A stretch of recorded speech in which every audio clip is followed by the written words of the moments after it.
అమ్మా తల్లులారా, అయ్యా తండ్రులారా, నువ్వు నీతి తప్పి ప్రవర్తిస్తే నీ దోష శిక్ష నీ పిల్లల మెడల మీదకి వెళ్ళిపోతుంది, జాగ్రత్త.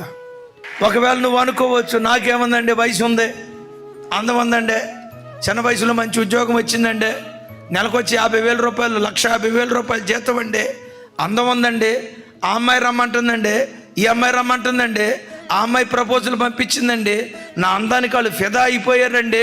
తిరుగో. రేపేం జరిగిద్దో తెలుసా?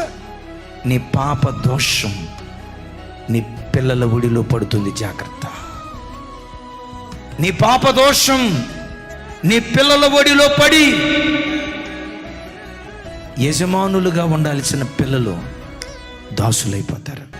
నేనంట, నీ కడుపును పుట్టిన నీ పిల్లలు ఎప్పుడు వాళ్ళు యజమానులుగానే ఉందురుగాక.